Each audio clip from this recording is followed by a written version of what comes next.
I, 43-year-old male, have been married to my wife Jenny, 42-year-old female, for 16 years now. We have 2 boys and a daughter, 9-year-old male, 8-year-old male, and 6-year-old female. I don't want anyone we know to read this and recognize the medical history, so I'll be vague in my descriptions. A type of cancer runs through Jenny's family genetically and has ended the life of many of her relatives, including her mother and one of her sisters. I don't know why. Just bad luck, I suppose. Obviously, this is devastating for her, so she sees a therapist once every 2 weeks to cope. We're lucky enough to be financially well off, so we saved up money over time and used egg donors for our kids. Now they don't have the gene, and that's a big relief for both of us. Jenny usually regularly sees a doctor to see if she has a chance of being sick, but until now her scans have been clean. It all changed around a week ago. Jenny got a big promotion around 7 months ago, and we had to move to another state. She has a very high-paying job with long hours, so when we moved, we agreed that I'd stay at home to watch the kids and organize the house. Sometimes I do some online work while the kids are at school, but she's the breadwinner for the most part.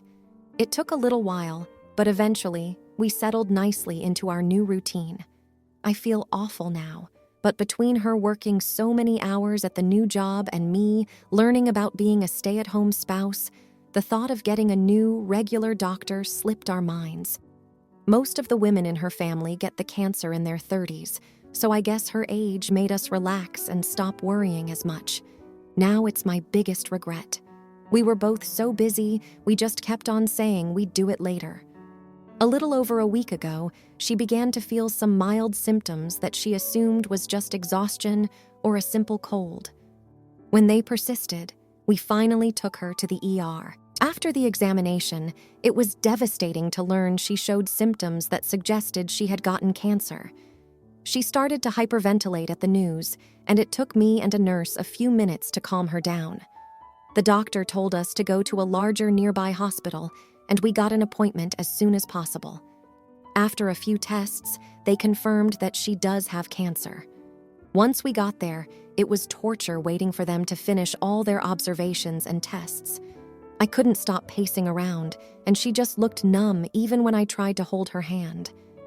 After everything was complete, the doctor sat us down and gave hopeful news. We had caught it much earlier than we suspected at first. He said after a few small treatments, she should be all right. He even said if it suddenly got worse, they'd just do a couple more aggressive treatments, and there'd still be a very high chance of survival. When I say very high, I mean around a 90-95% chance of survival and recovery. He was explaining some treatments to us and giving some dates that she could start until she just cut in and said she wanted to go home. Both the doctor and I were shocked, but she just said she needed to think and would contact them soon.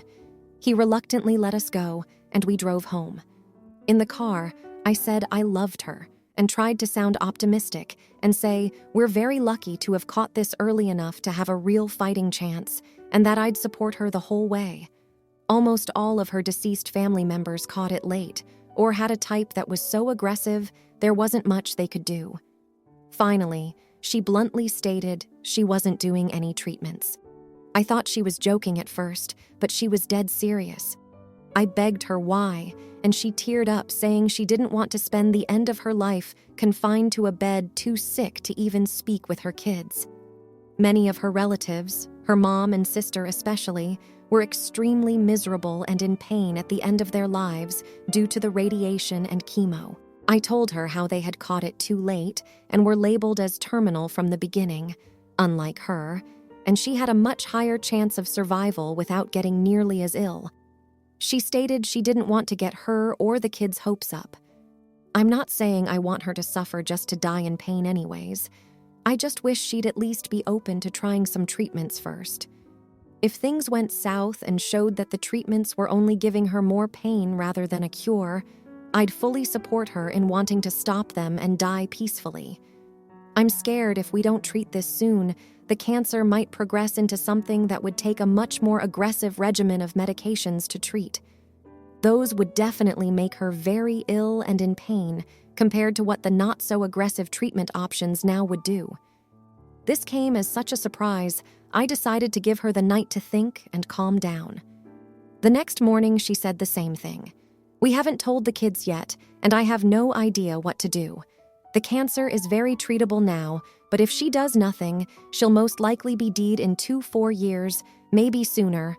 She won't listen to me and just insists on enjoying the end of her life. I'm so frustrated and sad because it doesn't have to be the end of her life. She's been avoiding me and refuses to sit down for a real conversation to discuss our feelings. I've pleaded with her several times to see a couples therapist together, even for just one session. Obviously, I'm very caught up in my own emotions right now, and I feel like a professional would help me express my thoughts in a way that would get my point across without causing more damage. She says her own therapist is good enough and agrees with her. She won't attend even a single couples counseling session. She yelled at me for stressing her out. I regret saying this now, but during that argument, I yelled back that if she won't even talk to me in depth, preferably with a therapist, about what she's thinking, I won't support her decision to just wait for death without even trying to live or at least work through things. This really set her off, and she called me all sorts of names and insults. I've never seen her this angry. It was so loud she woke up the kids by slamming doors. They came out to the hallway as she was shoving her clothes in a small suitcase. Of course, the kids were very confused. When they asked her what was wrong, she yelled that, "Daddy wants me to die alone and miserable because he can't man up and deal with this family by himself." 2 of the kids started to cry, but she just stormed out and went to her other sister's home. She blocked my phone, and when I tried to call her sister, she just said my wife needed some space for now. That was all the explanation I got before she blocked me as well. It's been a little while now, and I told the kids Mom was just stressed because she had some big work trip and would be home soon. This is all so devastating. I'm worried that now she thinks the only reason I'm so strong on this point is that I want her to stick around for the money. Of course, that's not it. If she got sick enough to be bedbound or needed some time to rest up in peace and quiet, I'd go back to work in a heartbeat and find care for the kids so she could rest. I just want her to stay with us because we all love her so much no matter what. I don't want my kids to lose their mother, and I don't want to lose my wife. I truly love her, and I regret lashing out like that. I'm terrified now she'll never speak to me again until she's already dead. But I just wish she would explain in more detail why she won't even give treatment a try. I feel like a selfish jerk now. I was so desperate and distressed at the thought of her dying, when there's a nearly 100% chance she'll live with the treatment, that I lashed out and only pushed her further away. My fear of losing her made me make the whole thing about myself, and I just want her to come home so I can tell her I'm sorry and ask for a second chance. Am I the idiot? Now, for a few comments before the update. Comment 1. Not the idiot. I'm trying to say something very profound as I am, battling stage 4 cancer, and I'm currently winning the trophy. I only have a 17% chance according to my research. I have a husband and 3 teenagers. I'm 11 months in, and to tell you it hasn't been easy is an understatement. With that being said, my oncologist asked me how far I was willing to go. I told her as far as I need to. That being said, I wasn't traumatized by close relatives passing from cancer.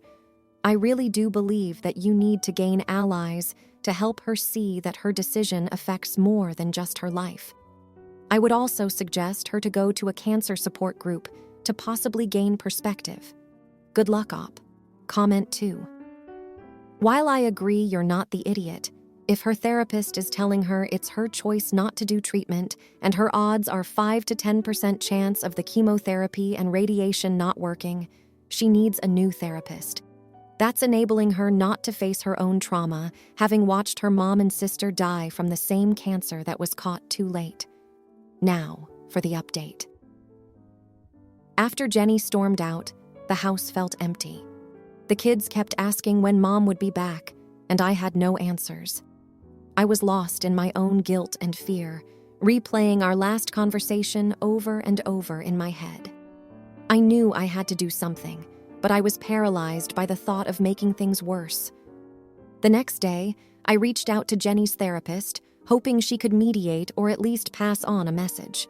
To my surprise, she agreed to see me. I explained everything, my fears, my love for Jenny, and my regret for how I handled the situation. She listened and offered to arrange a meeting between Jenny and me, with her as a neutral party. I agreed, desperate for any chance to make things right. 2 days later, we sat in the therapist's office. Jenny looked tired but resolute. The therapist started the conversation, guiding us through our emotions and thoughts. It was tough, but for the first time in what felt like forever, Jenny and I really talked. I apologized for my outburst, explaining that my fear of losing her had clouded my judgment. Jenny shared her fears too, her dread of the treatments and the memories of her family's suffering. We cried, we talked, and we listened. It was a breakthrough. Jenny admitted she was scared, but also didn't want to leave us. She agreed to consider treatment, but only if we did it together, as a family. I promised her that we would be by her side every step of the way. The following week was a whirlwind. We found a new oncologist who specialized in her type of cancer and had experience with less aggressive treatments. Jenny started a treatment plan that was tailored to her needs and concerns, focusing on quality of life as much as effectiveness. The kids were confused and scared, but we sat them down and explained what was happening. We told them Mom was sick, but the doctors were helping her get better. We became a team, drawing closer in our shared goal of supporting Jenny. As the treatments progressed, there were good days and bad days. But through it all, Jenny's strength amazed me. She fought with everything she had, and slowly, the cancer began to recede. The doctors were optimistic, and so were we. Months passed, and Jenny's health improved. The treatments were working, and the side effects were manageable. We celebrated every small victory, every clean scan, every day that Jenny felt strong enough to play with the kids or join us for dinner. Eventually, the day came when the doctor gave us the news we had been hoping for. Jenny was in remission. The relief was indescribable.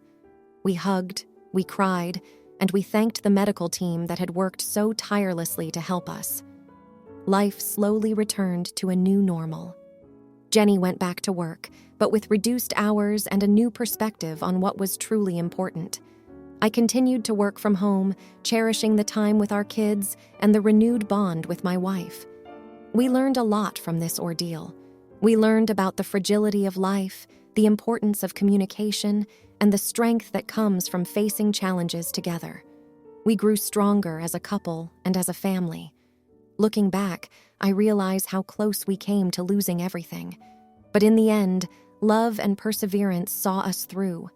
Jenny's health scare was a wake-up call for all of us, a reminder to never take each other for granted. Now, as I watch Jenny laughing with our children in the backyard, I'm filled with gratitude. We faced the unthinkable, and we came out the other side, not unscathed, but stronger and more united than ever. Jenny's choice to fight, supported by our love and commitment, gave us a second chance at life together. And for that, I am eternally grateful. Now, for the comments. Comment 1. Oh, buddy, you're in a pickle wrapped in a conundrum inside a tearjerker movie. Look, cancer's scarier than a clown at midnight, but running from it won't make it vanish like your socks in the laundry. Gotta face the music, even if it's a sad trombone. Get her back, sit down with a pint of ice cream, and talk it out like the season finale of your favorite show. You got this. Comment 2.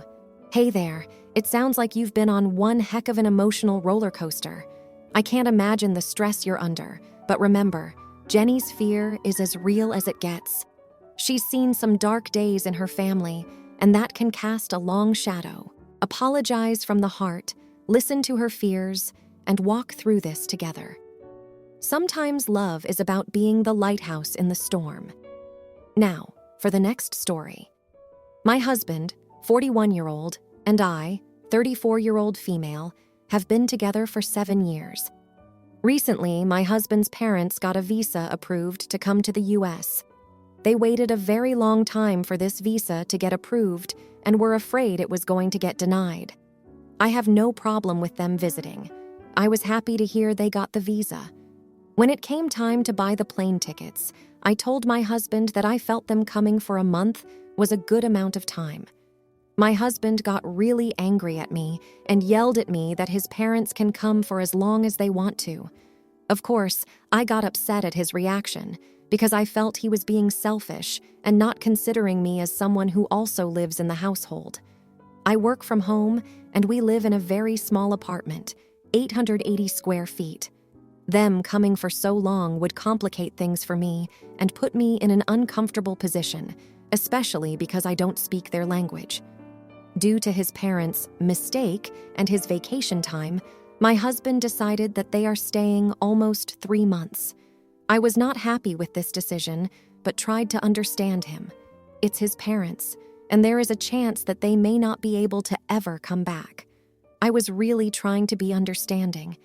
To make things more complicated, another family member also got a visa approved, and his parents decided that they wanted them to come visit at the same time.